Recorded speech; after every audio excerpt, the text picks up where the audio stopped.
မင်္ဂလာပါရှင်ဒီနေ့တင်ဆက်ပေးသွားမှာကတော့ဆရာမောင်သားချိုရဲ့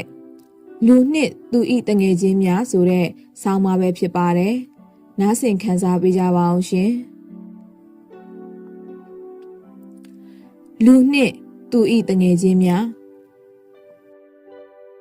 ဆရာနန္ဒသိန်းစံနှင့်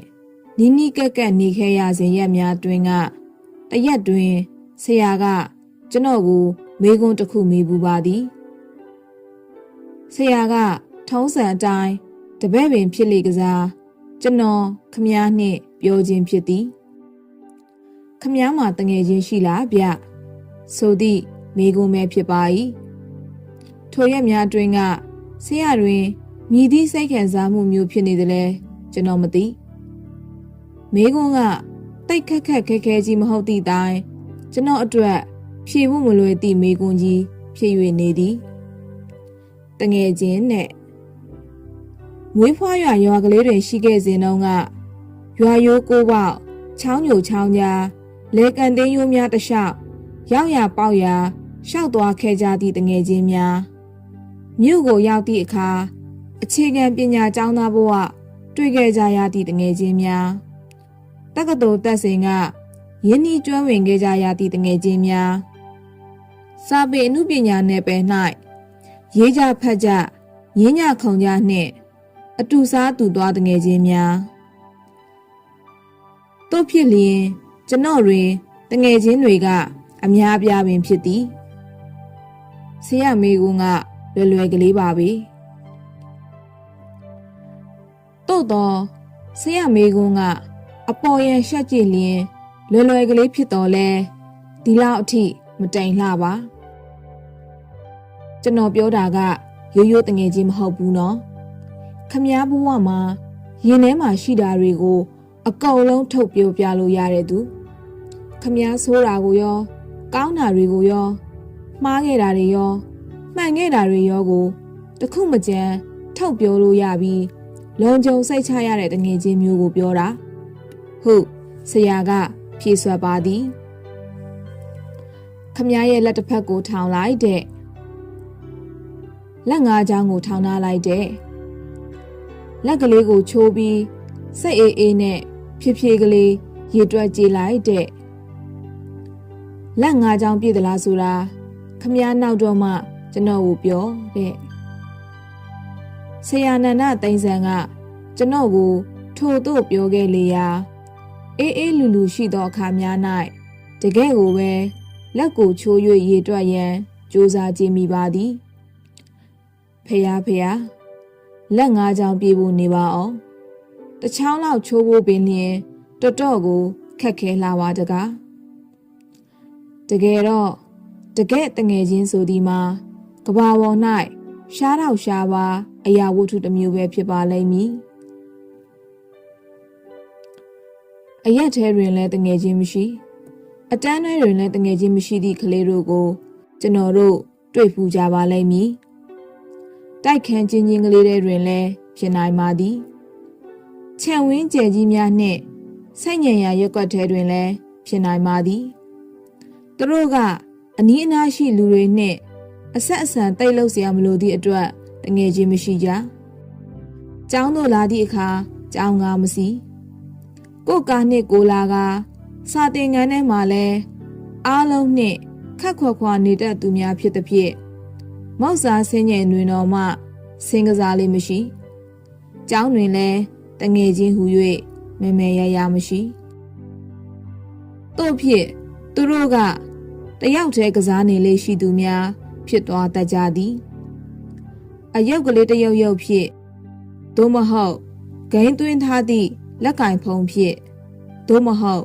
ကွန်ပျူတာပေါက်စားကလေးဖြင့်နိုင်ငံတကာကလေးစေးရုံကကလေးစိတ်ပညာရှင်ဒေါက်တာရှောက်ကီကဖြင့်ထို့သို့တငယ်ချင်းမပါဘဲတယောက်တည်းကစားနေသည့်ကလေးတို့ကိုမကြိုက်ပါအော်တီဇင်ဆိုသည့်အထီးကျန်စိတ်ဝေဒနာကိုခံစားရစေသည်ဟုဆိုပါသည်ထိုဝေဒနာကကလေးတယောက်၏ဉာဏ်ရည်ကိုထောင်ထိုင်းဆွအားသွားစေသည်ဟုလည်းဆိုပါသည်ငငယ်ကတငယ်ချင်းမရှိဘဲ တယောက်တည်းကြီးပြင်းလာကြရသူများကိုမကြိုက်သည့်ပညာရှင်တစ်ယောက်ရှိပါသေးသည်သူ့အမည်ကဝီလျံဘူကော့စကီဖြစ်ပါသည်သူကမွန်ထရီယယ်မြို့ရှိကွန်ကော်ဒီယာတက္ကသိုလ်တွင်သူတေသနတာဝန်များကိုထမ်းဆောင်နေသူဖြစ်ပါသည်သူကငယ်စဉ်အခါတငယ်ချင်းမရှိဘဲတငယ်ချင်းများနှင့်အဆက်အဆံမရှိဘဲကြီးပြင်းလာကြသူများသည်နောက်အခါစိတ်ကြယောဂဝင်လာတတ်ကြသည်ဟုဆိုပါသည်လောက၌တငယ်ချင်းမရှိခြင်းတငယ်ချင်းမထားခြင်းတငယ်ချင်းကောင်းများနှင့်မတွေ့ခြင်းတို့သည်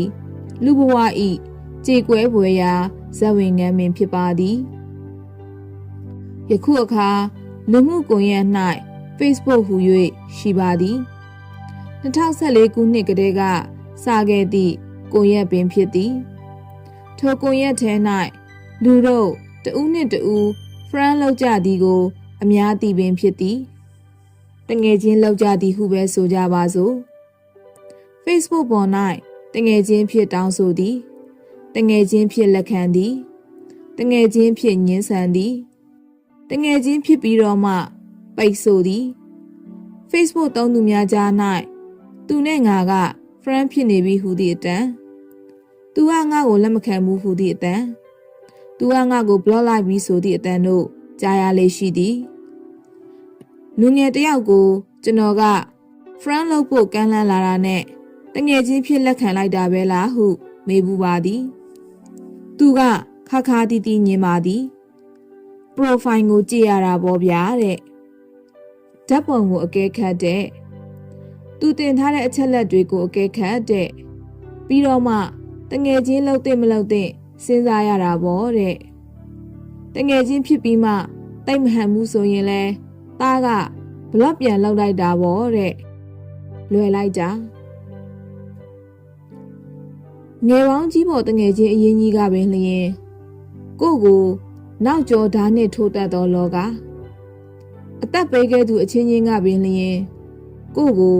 တတ်နှင်းသွားတတ်သောလောကအတူအိတ်အတူစားတငယ်ချင်းများကပင်လျင်